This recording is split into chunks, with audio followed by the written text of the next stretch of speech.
నీలాంజనసమాభాసం రవిపుత్రం యమాగ్రజం ఛాయామార్తాండసంభూతం తం నమామి శనేశ్వరం.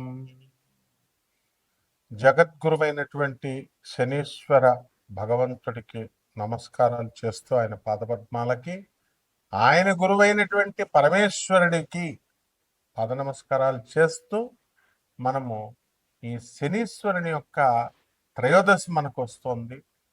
అలాగే సంవత్సరంలో ప్రతిసారి చాలాసార్లు శని త్రయోదశి రావడం, అలాగే ఈ జూన్ 27వ తేదీన మనకి ఈ యొక్క శని త్రయోదశి రావడం, ఇలాంటివన్నీ కూడా ఉన్నాయి. అలాగే శనీశ్వరుడి యొక్క ఇదేమిటంటే శనివారం నాడు శని త్రయోదశి రావడము ఆ శనివారమే పడుతుంది, త్రయోదశి తిథిలో పడుతుంది. అలాగే శనీశ్వరుని యొక్క మహిమ కూడా మనం చూడాలి. ఈసారి శని త్రయోదశి ఎప్పుడు వచ్చిందంటే మనకి శని ప్రదోష వ్రతం కూడా చేసుకుంటాం. ఆ రోజు జూన్ 27 శనివారం వచ్చిందనమాట. ఆ రోజున శివుడికి ఆ తర్వాత శనికి ఇద్దరికి కూడా పూజలు, అభిషేకాలు ఇవన్నీ కూడా చేసుకోవాలి. అలాగే త్రయోదశి జూన్ 26 నుంచే ప్రారంభమైపోయింది. మనకి శుక్రవారం నాడే 10:22 రాత్రి నుంచి. అలాగే జూన్ 28 2026కి తెల్లవారుజామున 12:43, అంటే 27 పూర్తిగా ఉంది కాబట్టి 27వ తేదీన మనం చేసుకుంటాం. ఆ రోజున చేయాల్సింది ఏంటంటే ప్రదోష ముహూర్త పూజ. ఆ ముహూర్తంలో పూజ చేసుకోవాలి. అది మనకి చక్కగా 7-12 సాయంత్రం నుంచి 9-19 మధ్యలో కనుక, అంటే ప్రదోష సమయం అంటే రాత్రులు అనమాట, సాయంత్రాలు. ఆ టైంలో తైలాభిషేకం చేసుకోవాలి. అలాగే శివుడికి అభిషేకం చేసుకోవాలి పాలు నీళ్లతో. అలాగే బేల్పత్రం అంటాం కదండి, అంటే ఈ యొక్క బిల్వదళాలు, మారేడాకులు, అవి వాటితో చేసుకోవాలి. దాన్ని అడవి యాపిల్స్ అంటాం, వుడ్ యాపిల్ లీవ్స్ అంటాము. ఇవన్నీ కూడా 13 ఒత్తులతో మనము ఆరాధన చేసుకోవాలా, దీపాలు వెలిగించాలి. మస్టర్డ్ ఆయిల్, నువ్వుల నూనెతో కానీ, అలాగే నెయ్యి దీపాలు కానీ వెలిగించాలి.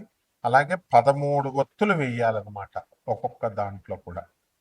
ఈ రకంగా మనం చేసుకోవాలి. లేదా ఒక్కొక్క ఒత్తు చొప్పున 13 ప్రమిదలు పెట్టుకొని వేసుకోండి, లేదా ఒకే ప్రమిదలో 13 ఒత్తులు వేసుకోండి. అసలు శనివని ఎంత భయంకరంగా చిత్రీకరించారంటే, శని 7.5 అంటే ఏలినాటి శని జరుగుతుంది. దాన్నే 7.5 దయ్యా అని అంటాము. మరి ఈ సమయాల్లో కేవలము హానే చేస్తుంది అనే విధంగా చెప్పారు. అంటే శని ఏలినాటి శని జరుగుతున్నప్పుడు, అర్ధాష్టమ శని జరుగుతున్నప్పుడు, అష్టమ శని జరుగుతున్నప్పుడు ఓన్లీ బాధలే కనుక పెట్టినట్లయితే, ఓన్లీ కష్టాలే కనుక పెట్టినట్లయితే ఏ మానవుడు బతకలేడండి. ఎందువల్లంటే ప్రతి రాశికి కూడా మనకి 10 సంవత్సరాలకి మనకి అర్ధాష్టమ శని జరుగుతాడు. తర్వాత 20 సంవత్సరాలకు ఒకసారి అష్టమ శని జరుగుతాడు. అండ్ ఈ యొక్క ఏలినాటి శని ప్రతి 30 సంవత్సరాలకి జరుగుతాడు. ఆ ఏలినాటి శని సమయాల్లోనే పెళ్లి చేస్తాడు, స్థిరపరుస్తాడు, ఇల్లునిస్తాడు, స్థలాలు కొనిపిస్తాడు, అంతా కూడా. అలాగే కష్టాలు పెట్టి బంధువులందరినీ కూడా ఒక్కొక్కళ్ళని, స్నేహితుల్ని దూరం చేసి, నువ్వు ఏకాకివి సుమా, నువ్వు ఎక్కడి నుంచి వచ్చావో అది ఆ ప్రయోజనాన్ని నువ్వు తెలుసుకో. మానవ జన్మ ఈటింగ్ అండ్ మేటింగ్ కాదు. మరి ఏమిటి అంటే నీకు మోక్షం తెచ్చుకోవాలి నువ్వు, అందుకోసం నిన్ను పంపించాము. నీ బ్యాలెన్స్ పాస్ట్ కర్మాన్ని బ్యాలెన్స్ చేసుకోవడానికి వచ్చావు. అలాగే నీ భయాల్ని ఎలివియేట్ చేసుకోవడానికి, పోగొట్టుకోవడానికి వచ్చావు.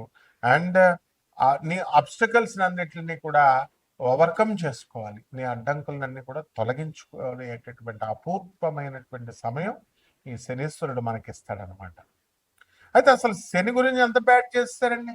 శని ఏదో హాని చేస్తున్నట్టు. అసలు శని గురించి ఏమన్నా తెలుసా? శని భూమి కంటే కూడా, భూమి ఒక గ్రహం అని మనకు తెలుసు కదా, శని కూడా ఒక గ్రహమే. కానీ మనము నవగ్రహాలలో భూమిని మనం తీసుకోం. కానీ మోడర్న్ సైన్స్లో మనం గ్రహం కింద తీసుకుంటాం. ఇప్పుడు ఆ శని ఎంత బరువుగా ఉంటుందండి ఈ యొక్క భూమి కంటే కూడా. ఎన్ని సైడ్లు అంటే వైడర్ ఎంత వెడల్పుగా ఉంటుందంటే డయామీటర్లో 9 రెట్లు వెడల్పుగా ఉంటుంది భూమికి. అంటే భూమిని ఆ చివరి నుంచి ఈ చివరి వరకు మనం కొలిచామనుకోండి, అలాంటివి మనకి 9 రెట్లు 9 1 మీటర్ ఇదైతే 9 మీటర్ల స్కేల్ పెడితే అంత వెడల్పు ఉంటుంది శనీశ్వరుడి యొక్క గ్రహం. ఆ తర్వాత దాంట్లో వాల్యూమ్ అంటే ఏంటంటే, ఇప్పుడు ఒక గ్లాసులో ఎన్ని నీళ్లు పడతాయి, చిన్న గ్లాసు పెద్ద గ్లాసు తీసుకుంటాం కదా, ఆ పట్టేటటువంటి దాన్ని వాల్యూమ్ అంటాం. ఆ 700 భూముల్ని అందులో దూర్చామనుకోండి, 700 సైజుల భూముల్ని దూరిస్తే శనిగ్రహంలో దూరిపోతాయి అన్నమాట. అంటే అంత పెద్దది అది వాల్యూమ్, లోపల అంత ఖాళీ ఉంది. ఆ తర్వాత ఈ భూమి అంతా కూడా దళసరిగా ఉంది. తర్వాత రాకీ ప్లానెట్ అంతా కూడా పర్వతాలు ఇవన్నీ కూడా రాళ్లతో ఉంటుంది. కానీ శని మాత్రం గ్యాస్ అండి. ఈ యొక్క గాలి వాయు రూపంలో ఉంటుంది, చాలా పెద్ద వాయు రూపంలో ఉంటుంది. అది ఎంత లార్జర్ అంటే ఎంత పెద్దగా ఉన్నప్పటికీ కూడా సైజులో మరి లైటర్గా ఉంటుంది. చాలా బరువు చాలా తక్కువగా ఉంటుంది భూమి కంటే కూడా. ఇకపోతే మనకి ఈ కంపేర్ చేసుకోవాలి, ఎందుకంటే భూమి మీద మనం బ్రతుకుతున్నాం, ఆ శని యొక్క ప్రభావం మన భూమి మీద మన మీద పడుతుంది. కాబట్టి ఎనర్జీసే కాకుండా ఆ ప్రతిదీ కూడా ఆ లైట్ పడ్డము, ఆ గ్యాస్ యొక్క ప్రభావాలు, ఎనర్జీస్, ఆ శక్తి మనం ప్రభావితం చేస్తుంది అన్నమాట. అయితే సాటర్న్ ఈక్విటోరియల్ డయామీటర్ని కనుక మనం తీసుకున్నట్లయితే శనిది 120,536 కిలోమీటర్ల అంత వెడల్పు ఉంటుందండి. అంటే 74,898 మైళ్ళు అనమాట. అలాగే మనకి భూమిని కనుక మనం తీసుకున్నప్పుడు మనకి 74,898 శని అయితే కేవలం 7,917 మైళ్ళు మాత్రమే ఈ యొక్క ఈ భూమిది ఉంది. ఇక వాల్యూమ్ల విషయంలోకి వచ్చేసరికి మనకేమవుతుందంటే ఘన పరిమాణము 764 భూముల నుంచి 766 భూముల్ని ఆ యొక్క శనిగ్రహంలో ఇమర్చొచ్చు మనం. తర్వాత 95 రెట్లు బరువు ఉంటుంది భూమి కంటే కూడా. ఈ యొక్క సాటర్న్ 95 times మోర్ మ్యాసివ్ దాన్ ఎర్త్. అయితే మరి బరువులో కూడా గాలి ఉన్నప్పటికీ కూడా చూడండి, బట్ ఏమంటున్నాడు, Saturn is massive compared to earth. భూమే ఎంత బరువు ఉంటే అసలు శని ఇంకా బరువు అనమాట. గ్యాసులతో ఉండి కూడా అంత బరువు ఉంది చూడండి. అయితే ఈ విజువల్ స్కేల్ని కనుక మనం తీసుకున్నట్లయితే ఒక నికెల్, ఒక చిన్న ఉంగరం తీసుకున్నాం అనుకోండి, దాని ఉంగరం సైజులో స్టాండర్డ్ నికెల్ లాగా మనం తీసుకుంటే వాలీబాల్ సైజులో శని ఉంటాడు అనమాట.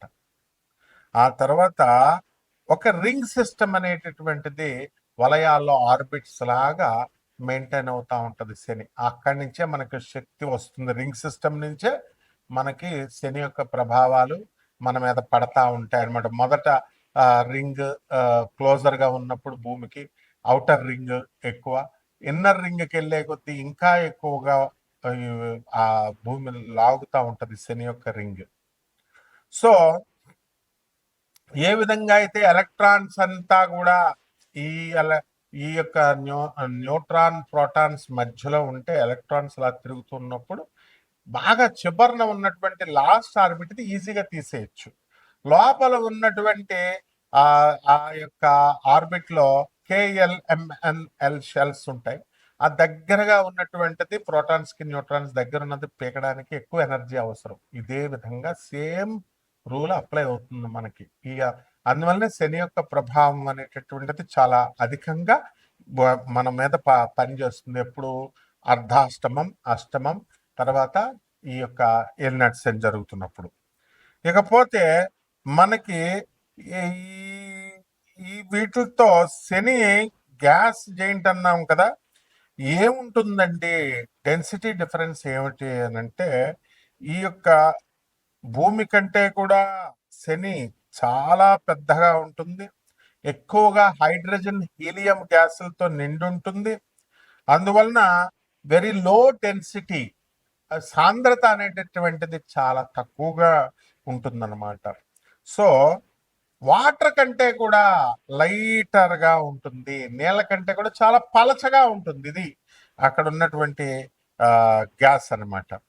సో మనము ఏం చేయాలి అని అంటే, ఒక పెద్ద ఓషన్ మహాసముద్రాన్ని కనుక మనం తయారు చేసినట్లయితే అందులో మనము ఈ యొక్క ఈ శనిని కనుక వేస్తే ఆ పైన బంతిలాగా అది తేలిపోతుంది అన్నమాట.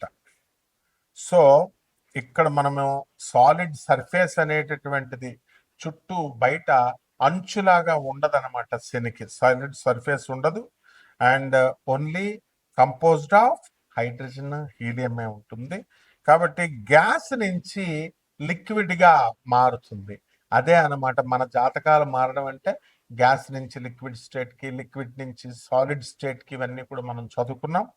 అలా మనకి ఈ మారుతున్నప్పుడే మనకి చక్కటి ఫలితాలు, శుభ ఫలితాలు, చెడ్డ ఫలితాలు అనేటటువంటి ఇవ్వడం జరుగుతుంది. కాబట్టి డెన్స్ సెంట్రల్ కోర్ ఉంటుంది. ఇక్కడ అక్కడ ఉన్నటువంటి వాతావరణాన్ని కూడా మన మీద ఏ విధంగా ఉంటుంది, అక్కడ ఏముంటుందంటే 96% హైడ్రోజన్ ఉంటుంది, అలాగే 3% నుంచి 4% హీలియం ఉంటుంది, అలాగే ఇక ట్రేస్ అమౌంట్స్ కొద్దిగా అమోనియా, మిథేన్, వాటర్ ఐస్ ఇవన్నీ కూడా ఉంటాయి. కాబట్టి ఈ యొక్క దీనికి ఏంటంటే ఒక డెన్స్ కోర్ ఆఫ్ రాక్ ఉంటుంది, మెటల్స్, ఐరన్ అండ్ నికెల్ దొరుకుతుంది. అందువలనే మనము శనికి ఇనుముకి సంబంధం అంటాం. శని గ్రహం అంతా కూడా ఐరన్ అండ్ నికెల్ ఎక్కువ ఉంటుంది. ఆ శని గ్రహం బలంగా ఉన్నటువంటి వాళ్ళకి అందువల్లనే ఫెర్రస్, మనకి మోకాళ్ళ నొప్పులు ఇవన్నీ కూడా రావు. ఎముకల నొప్పులు స్ట్రాంగ్ గా ఉంటాయి అన్నమాట. ఎముకల నొప్పులు అవి ఉండవు అనమాట, బోన్స్ స్ట్రాంగ్ గా ఉంటాయి. అండ్ ఈ ఐసెస్ 10 to 15 times the mass of the earth వరకు కూడా మనకి ఇవి బరువుగా ఉంటుంది. కాబట్టి ఓన్లీ గ్యాసియస్ మేకప్ ఉంది. కాబట్టి ఈ యొక్క ప్లానెట్ సాటర్న్ సోలార్ సిస్టమ్ లో ఈ యొక్క వాటర్ కంటే కూడా లెస్ డెన్స్, అంటే పల్చగా ఉంటుంది అని చెప్పబడింది. కాబట్టి ఇంత సైంటిఫిక్ గా మనకి ఈ యొక్క శని, మన ఋషులు ఎంత గమనించారండి, ఎవరెళ్ళి కొలిచారండి అసలు సాటర్న్ని. మన మోడర్న్ సైన్స్ ఏమో శాటిలైట్స్ ని వదిలి ఇలా కనిపెడితే, మన ఋషులు చెప్పింది, ప్రాచీన ఋషులు ఏన్షియంట్ ఆస్ట్రాలజీలో ఆస్ట్రానమర్స్ అంతా కూడా ఎంత ఈజీగా చెప్పారు. ఆర్యభట్ట వీళ్ళంతా, వరాహమిహిరుడు వీళ్ళంతా సేమ్ ఇనుముకే సంబంధం ఎందుకు చెప్పారండి. అక్కడ ఐరన్ అండ్ నికెల్. అలాగే గ్యాసియస్ చూడండి, శని అనుగ్రహం ఉన్నటువంటి వాళ్ళు, శని నక్షత్రాల్లో పుట్టినటువంటి వాళ్ళు గ్యాస్ కొడితే వాళ్ళు ఉబ్బిపోతారు, వాళ్ళ కోపం వస్తే తిడతారు. అలాగే లోపల మనసులో లోపల ఉంటుందన్నమాట ఏదో ఒకటి. వాళ్ళకి ఏదైనా ఇది రహస్యం అని చెప్తే వాళ్ళు ఉంచరు, బయట చెప్పేస్తారు, కెక్కేస్తారు. ఇవన్నీ కూడా కొరిలేట్ చేసుకోవాలని చదువుకోవాలి. అంతేగాని చేతబళ్ళు పెడతాం, మరుగు మందు పెడతాం, తర్వాత ఈ యొక్క చేతబళ్ళు తీసేస్తాం. చేయడం రానుడికి తీయడమేంట్రా.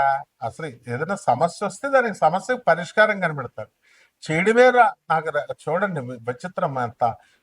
తంత్రగాళ్ళని చెప్పుకుంటారు, మంత్రగాళ్ళని ఏమి రావు ఈ బోగస్ గాళ్ళకి. ఏంటంటే ఏమని చెప్పుకుంటారు, ఇప్పుడు ఏదైనా చేస్తే అది చేయడం వస్తే ప్రాబ్లం ఉంటే దాని సొల్యూషన్ కనిపెడతారు. ప్రాబ్లం ఏంటో నీకు తెలియదు, చేయడం రాడు తీయడం ఏమొచ్చు అంటే, నాకు చేయడం రాదు తీయడం వచ్చానంటే వాడు బోగస్ గడ్ అని అర్థం, ఫేక్ గడ్ అని అర్థం. నెక్స్ట్ మరుగు మందులు అంటారు. వశీకరణాలు అంత తేలిక. ఈ వీళ్ళకి ముందు వాళ్ళ పిల్లల వశీకరణాలు అయి ఉండరు, వాళ్ళ మాట ఎవరు వినరు. తర్వాత ఈ యొక్క ఇక ఇంకేమిటండి, జాతకాలే మార్చేస్తాం మేమే దేవుళ్ళు అని చెప్తారు. ఇలాంటి బోగస్ గాళ్ళు దేవుడు. అందుకే వీళ్ళకి కరెక్ట్ మొగుడు గోగినేని బాబు దిగుతున్నాడు. గోగినేని బాబు ఏం చెప్తాడంటే బాగా ఇదొకటి ఫ్యాషన్ అయిపోయింది అనమాట. గాలి చూసావా, గాలిని చూపిస్తావా, అలాగే దేవుడు కనబడడు అని. అందుకే కరెక్ట్ మొగుడు ఏం చెప్పాడు, సౌండ్ సౌండ్ ఏమవుతుందండి, వినబడుతుంది. ఆ వినబడిన సౌండ్ కంటికి నేను చూపిస్తాను రా, కంటికి నువ్వు చూడగలవా కంటితో ఆ సౌండ్ని అని అడిగాడు. కరెక్ట్ అతను చెప్పింది. ఇప్పుడు నీకు శబ్దం వస్తుంది, దానికి మీటర్ ఉంది కొలవడానికి, నీ సిగ్నల్స్ ఉన్నాయి మీటర్ ఉంది కొలవడానికి, గాలి ఉంది మీటర్ ఉంది కొలవడానికి. ఇవన్నీ భౌతికాలు. దేవుడిని నేను చూసేసా, దేవుడితో నేను మాట్లాడేస్తా, దేవుడు నాకు ప్రత్యక్షమైపోయాడు, దేవుడు నా ఒంటి మీదకి వచ్చాడు, ఇటువంటి బోగస్ నా కొడుకులందరినీ కూడా చాలా జాగ్రత్తగా మీరు ప్రోత్సహిస్తే ముందు శనీశ్వరుడు మిమ్మల్ని తోలు తీసేస్తాడు. మీరు ఎన్ని నువ్వులు వేసినా ఎన్ని వేసినా కూడా మిమ్మల్ని కేవలం బోగస్ గాళ్ళ మాటలు విన్నా, వాళ్ళ వీడియోలు విన్నా మీరు సర్వనాశనం అయిపోతారనమాట. అదే సాడే సాత్ అంటే శని పట్టుకోవడం అంటే ఆ వాళ్ళని అలాంటి వాళ్ళు అయోగ్యుల మాటలు విండి, చదువు సంజలు లేని వాళ్ళ మాటలు వింటే, అలా చెప్పిన అశాస్త్రమైనటువంటి అవైధికమైనటువంటి వింటే అవుతారు. ఇప్పుడు ఒక్కొక్క రాశి వారిగా ఈ జూలై నెలలోనే కాకుండా ఇప్పుడున్నటువంటి గ్రహ పరిస్థితులను బట్టి చక్కగా ఈ 2026 సంవత్సరంలో మీ జాతకాలు ఒక్కొక్క రాశి వారిగా మనం ఎలా ఉందో ఈ శని యొక్క ప్రభావం ద్వారా మీకు ఎలా ఉందో మనం తెలుసుకుందాం. ఈ వృషభ రాశి వారికి మనము ఈ యొక్క అర్ధాష్టమ కేతువు జరుగుతున్నాడు. మరి ఈ కేతువు అనేకమైనటువంటి వ్యాకులతని తీసుకొస్తా ఉంటాడు, అధికమైనటువంటి వ్యాకులత. అలాగే ఈ బాధ అనేటటువంటి మొత్తం జూలై నెలంతా కూడా ఉంటుందన్నమాట. జూలై 4 నుంచి కాస్త తగ్గుతుంది. ఒకటి ఒక స్త్రీ వచ్చి మిమ్మల్ని ఓదార్చడము, అలాగే స్త్రీ మూలకంగా మళ్ళీ మీరు పెట్టుబడులు తీసుకోవడం, వాళ్ళ దగ్గర వ్యాపారాలు కలిసి చేయడము, ఆ తర్వాత మిమ్మల్ని గురించి వాళ్ళు ఎక్కువగా బాధపడ్డము, తర్వాత మీకు శత్రుత్వం రావడము, ఇలాంటివన్నీ కూడా జరిగేటటువంటి అవకాశాలు ఉన్నాయి. కాబట్టి ఈ వృషభ రాశి వారి అందరూ కూడా చాలా జాగ్రత్తగా స్త్రీలతో మెలగాల్సినటువంటి అవసరం ఉంది. అలాగే ఈ యొక్క శని వక్రించి జూలై మనకి 27 తర్వాత నుంచి వక్రిస్తున్నాడు. కాబట్టి ఇనుము సంబంధమైనటువంటి వ్యాపారాలు, స్క్రాప్ ఐరన్ బిజినెస్లు, అలాగే టాటా అండ్ స్టీల్స్ ఇలాంటి ఇండస్ట్రీస్లో పనిచేస్తున్నటువంటి వాళ్ళందరికీ కూడా మీకు ప్రమోషన్స్ రావడానికి అవకాశాలు ఉన్నాయి. అలాగే మార్కెటింగ్ ఎగ్జిక్యూటివ్స్గా, మార్కెటింగ్ ఏజెంట్స్గా మీకు ఏ జాబ్ వచ్చినా సరే చేయండి, అధికమైనటువంటి ప్రమోషన్స్, అధికమైన జీతభత్యాలు వస్తాయి. చాలామంది మేము ఖాళీగా ఉన్నాం, జాబులు రావట్లేదు అంటున్నారు. మరి అది కేవలము మనకి ఏ జాబ్ వస్తే ఆ జాబ్ చేయాలి తప్ప, ఈ సమయం అర్ధాష్టమ కేతువు ఇలాంటివి జరుగుతున్నప్పుడు మీరు కోరుకున్న జాబ్ ఎలా ఇస్తాడో చెప్పండి. అలా చేయాలంటే చంద్రబాబు నాయుడు గారినో రేవంత్ రెడ్డి గారినో రాజీనామా చేయమనాలి. కాబట్టి ఎవరైతే ఉద్యోగాలు లేవనుకుంటున్నారో అటువంటి వాళ్ళందరూ కూడా సీఎం పోస్టుల కోసం ఎదురు చూడకుండా మామూలు దొరికిన చోట దొరికినట్టుగా చేస్తేనే శని మీకు అనుగ్రహిస్తాడు. ఇది గుర్తుపెట్టుకోండి. అలాగే రాహువు మనకి రాజ్య స్థితిగతుడై ఉన్నాడు. మీరు వెళ్ళిన చోట వర్క్ లోడ్ చూసి భయపడతారు. మీరు కన్వీనియంట్ వాతావరణం ఉంటుంది, కానీ కన్ఫ్యూజన్ అనేటటువంటిది ఉంటుంది. మీకు తారసపడేటటువంటి వ్యక్తులు మిమ్మల్ని కన్ఫ్యూజ్ చేయాలనేటటువంటి మాయగాళ్ళు రావడానికి అవకాశాలు ఉంటాయి. నాకు తంత్రం వచ్చు, మంత్రం వచ్చు, చేతబడి తీసేస్తా, మరుగుమందు పెడతా, వశీకరణ చేస్తా, ఇలాంటి వాళ్ళతో మీరు డబ్బులు అనవసరంగా పోగొట్టుకోకండి. అదేవిధంగా ఈ యొక్క రాశి వారికి అందరికీ కూడా బుధుడు వక్రించి మరి జూలై 24వ తేదీ తర్వాత నుంచి మనకి ఈ వక్రలో ధనము అక్రమ మార్గాలలో రావడానికి అవకాశాలు ఉంటాయి. ఎవరికైతే ఈ ప్రైవేటు ఉద్యోగాలు చేస్తున్నారో అటువంటి వాళ్ళకి మరి చక్కగా ధనము అనేటటువంటిది మనకు ఏదో రకంగా కలిసి రావడము, ఒక ప్రభుత్వ ఉద్యోగస్తుల లంచాల రూపంలో రావడము, ఇలాంటివన్నీ కూడా ఉంటాయి. Revenue, commercial tax, income tax, police డిపార్ట్మెంట్స్లో పనిచేస్తున్నటువంటి వాళ్ళందరికీ కూడా అదనపు ఆదాయాలు రావడానికి అవకాశాలు ఉంటాయి. అయితే ఈ యొక్క బుధుడు జూలై 7 తర్వాత మనకి సవ్య దశలోకి మనకి ఉంటున్నాడు. కాబట్టి ఈ యొక్క పిల్లల మూలకంగా మీకు మీ పిల్లలు అందరూ కూడా చదువులు అయిపోయిన తర్వాత ఉద్యోగాలు చేయడము, డబ్బులు సంపాదించడము, ఇలాంటి వాటి వల్ల అంతా కూడా మీరు మంచిగా తయారవడం అనేటటువంటిది జరుగుతుంది. అయితే అధికమైనటువంటి ఖర్చు బ్రహ్మాండంగా ఉంటుంది. అలాగే ప్రభుత్వ సంబంధమైనటువంటి సబ్సిడీలు రావడము, ప్రభుత్వం నుంచి అన్ని రకాలుగా మీకు లాభాలు రావడము, ఇలాంటివన్నీ కూడా జరుగుతాయి. ప్రభుత్వంలో పెండింగ్లో ఉన్నటువంటి పనులన్నీ కూడా టకటక పూర్తయిపోవడం జరుగుతుంది. ఇక పరిహారాల దగ్గరికి వచ్చేసరికి ఈ యొక్క వృషభ రాశి వారికి కేతు జపం చేసుకోండి, కేతు స్తోత్రాలు చదవండి. కేతువుకి కిలోంపావు ఉలవల్ని, ఆవుపేట రంగు ఉన్నటువంటి వస్త్రాలను కానీ లేకపోతే మల్టీ కలర్డ్ వస్త్రాలను పేద బ్రాహ్మణులకి దానం చేసుకోండి. అలాగే ఈ యొక్క మేడి చెట్టుని ఒక దాన్ని మీరు ఇంట్లో పెంచుకోవాలి. ఆ మేడి చెట్టుకు రోజు నీళ్లు వేసి చక్కగా గురుదేవుడైనటువంటి దత్తాత్రేయ స్వాముల వారిని ఆరాధించాలి. గురు చరిత్ర పారాయణ చేయాలి. దీపాలతో మీరు ఒత్తులు, నువ్వుల నూనెతో ఒత్తులు ఈ యొక్క మేడి చెట్టు దగ్గర పెట్టాలి. భగవంతుడికి మా భక్తుడికి మధ్యలో ఈ ఎవరు కూడా అడ్డు ఉండకూడదు. ఇప్పుడు ఈ మధ్యకాలంలో దత్తాత్రేయుడి గుడికి మేము తీసుకెళ్తా ఉంటూ, ఈ గుళ్ళకు తీసుకెళ్తా ఉంటూ టూరిస్ట్ ఏజెంట్ల లాగా వాళ్ళు ఉండి గురు రూపాల్లో వచ్చి చెప్తున్నారు. అటువంటి వాళ్ళతో వెళ్ళడం వల్ల మీకు ఏ విధమైనటువంటి ఉపయోగం లేదు.